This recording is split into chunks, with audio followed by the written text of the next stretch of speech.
In the laboratories of an English university, one expert is busy analyzing thousands of medieval bones. Hidden beneath the surface, she discovers a startling secret, one that could turn history as we know it on its head. So what can these remains tell us about Anglo-Saxon Britain and the society that thrived before the Vikings arrived? Experts analyzed centuries-old English skeletons and exposed a strange reality about medieval life. More than 1,000 years ago, during the early medieval period, the world was a very different place. In Britain, the Anglo-Saxons had followed the Romans across the English Channel, establishing a rule that would continue for 6 centuries. But what was it really like to live under these early kings and queens?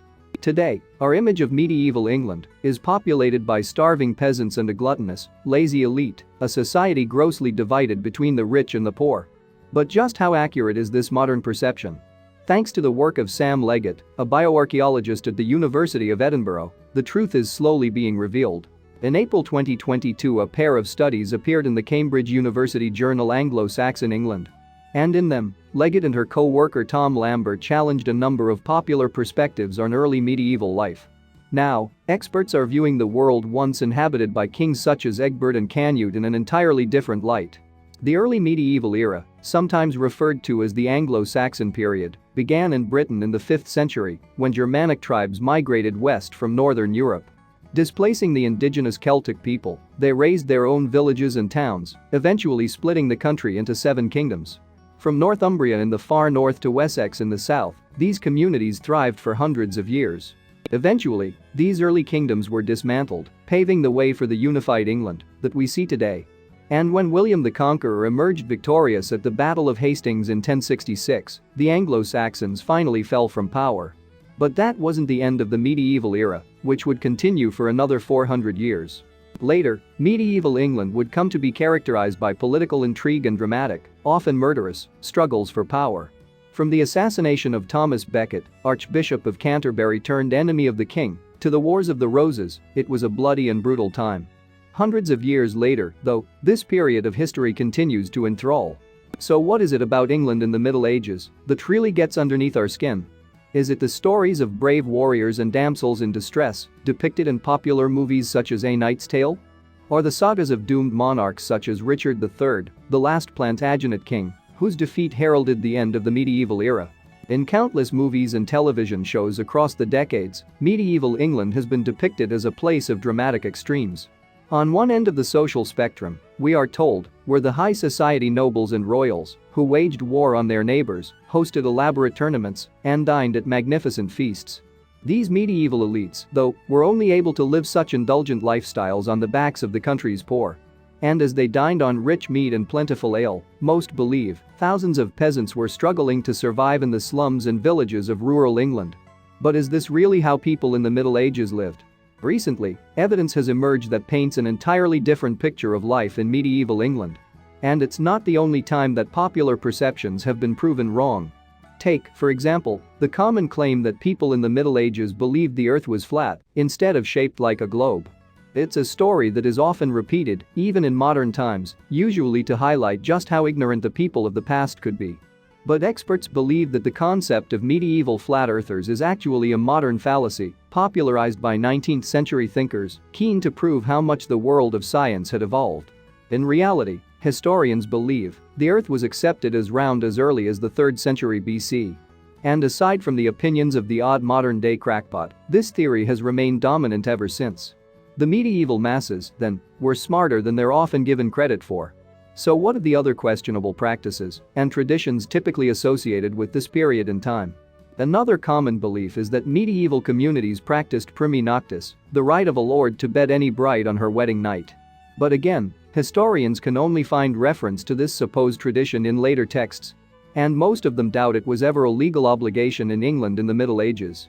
Today, historians believe primi noctis is little more than a myth that grew out of the more informal exploitation that existed between peasants and lords. In fact, many of the grimmer elements of medieval society have actually been proven false over the years. So, how much do we really know about the people who lived during this mysterious era? According to experts, even the gruesome torture devices commonly associated with the Middle Ages weren't actually invented until much later in history. With its terrifying spikes and claustrophobia-inducing dimensions, the Iron Maiden is perhaps the archetypal medieval punishment. But the earliest reference to it was not made until the 19th century, and many doubt if it was ever used for its alleged purpose. Similarly, stories of medieval chastity belts are also thought to be a 19th century invention, part of a concerted effort to paint the past as brutal and uncivilized. And even the image of an unwashed populace beset by poor hygiene has taken a hammering in recent years. Baths, it turns out, did exist in the Middle Ages, and most people would have at least attempted to stay clean. With all of these misperceptions, then, our mental image of the medieval era becomes unclear. Do we actually know anything about the everyday lives of historical figures such as King Egbert, Thomas Becket, and Richard III? Or is it all merely guesswork, waiting to be unpicked by the latest scientific research? While studying at the University of Cambridge, Leggett decided to tackle another aspect of medieval culture that spawned many myths, despite a lack of proper research. By analyzing more than 2,000 sets of human remains, she hoped to gain a better understanding of eating habits during the Middle Ages. Previously, historians believed that medieval nobility gorged themselves on meat and rich foods, while those in the lower echelons of society struggled to survive.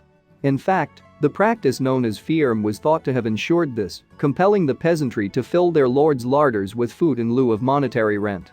It's a compelling image, and one that has been recreated countless times on the silver screen.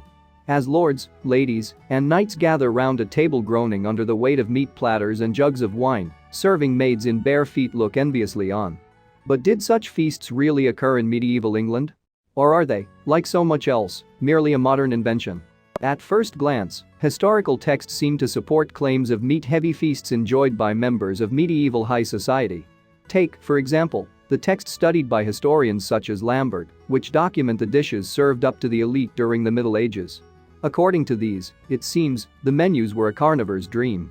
But Leggett soon realized that all was not quite as it seemed.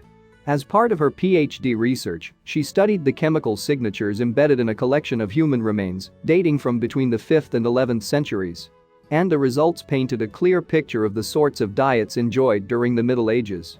Next, Leggett cross-referenced these results with data relating to the social status of each burial. By considering factors such as the positioning of graves and the presence of funerary goods, she was able to determine which bones belonged to members of the medieval elite. And, in turn, to identify which had likely been peasants in life. Surprisingly, Leggett found no evidence to support the theory that those of high social status ate diets rich in protein. Instead, all of the individuals appeared to have consumed mostly vegetarian meals. It was an unexpected conclusion, and one that threatened to turn yet another common belief about medieval England on its head. But if these findings are accurate, how do we explain the texts that clearly describe the rich feasts enjoyed during the Middle Ages? It was a question that intrigued Lambert, so he teamed up with Leggett to seek an explanation. Together, they analyzed a document dating from the early medieval period, detailing the food consumed at a banquet during the reign of King Ine of Wessex. According to reports, it totaled an astonishing 1.24 million calories, much of which came in the form of meat. Seeing that the list included 300 pieces of bread, Leggett and Lambert made the assumption that a similar number of people attended the event. But even with the food split so many ways, the meal would have been a hearty one. In fact, everyone present would have consumed more than 4,000 calories over the course of the banquet. According to reports, each diner would have been served over 1.5 pounds of meat, including poultry, mutton, and beef, as well as more than half a pound of seafood in the form of eel and salmon. And if that wasn't enough, they were also able to sate their appetites with plenty of ale, honey, and cheese. And King Ine's banquet was far from a one-off among the elite. Looking at similar lists from different locations across southern England, the team spotted the same pattern time and time again. Rather than the humble, largely vegetarian diet suggested by Leggett's research, these documents detailed a series of indulgent, protein-rich feasts.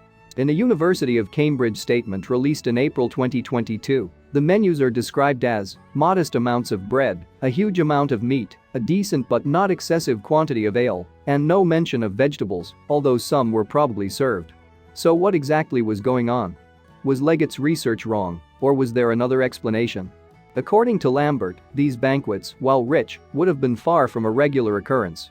In the statement, he explains, the scale and proportions of these food lists strongly suggest that they were provisions for occasional grand feasts and not general food supplies, sustaining royal households on a daily basis. These were not blueprints for everyday elite diets as historians have assumed, Lambert continued. And Leggett's research has supported this theory. She added, I've found no evidence of people eating anything like this much animal protein on a regular basis. If they were, we would find isotopic evidence of excess protein and signs of diseases like gout from the bones. But we're just not finding that. Leggett and Lambert's research, then, has cast doubt on the idea that medieval royalty dined on meat for every meal. In fact, their diet probably comprised a large amount of cereal, supplemented by the occasional protein-heavy banquet. But that's not the only revelation that chemical signatures within the centuries-old skeletons have revealed. Leggett explained, the isotopic evidence suggests that diets in this period were much more similar across social groups than we've been led to believe. In other words, both peasants and kings appear to have dined on much the same meals, a revelation that has destroyed another stereotype about privilege in the Middle Ages. We should imagine a wide range of people livening up bread with small quantities of meat and cheese, or eating pottages of leeks and whole grains with a little meat thrown in, Leggett continued. And there was another twist to come. According to Lambert, the occasional banquets were not just a preserve of the wealthy, the peasants were invited as well. Lambert explained, historians generally assume that medieval feasts were exclusively for elites. But these food lists show that even if you allow for huge appetites, 300 or more people must have attended. That means that a lot of ordinary farmers must have been there, and this has big political implications. Could it be, then, that the firm referred to in medieval documents were actually shared feasts rather than a primitive form of tax?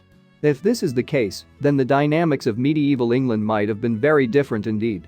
Lambert added, we're looking at kings traveling to massive barbecues hosted by free peasants, people who owned their own farms, and sometimes slaves to work on them. Up until recently, the concept of firm or food rent has been integral to scholars' understanding of the class system in medieval England. And the idea has played a central role in discussions surrounding the historical rights of peasants and how they came to be subjugated to their kings and lords. Now, all these theories have been thrown into disarray.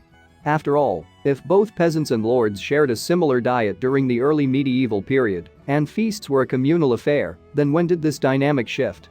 Was it with the introduction of the feudal system after the Norman conquest? Or did this unexpected equality last for a longer stretch of the Middle Ages? For now, further research is needed before anyone can begin to answer these questions. But the wait might not take long. Recently, isotopic analyses were performed on the remains of a number of high-profile medieval figures, including Kings Egbert and Canute. As they await the results, Leggett and Lambert are keen to see how this story will continue to unfold. Thanks for watching, and don't forget to like and subscribe.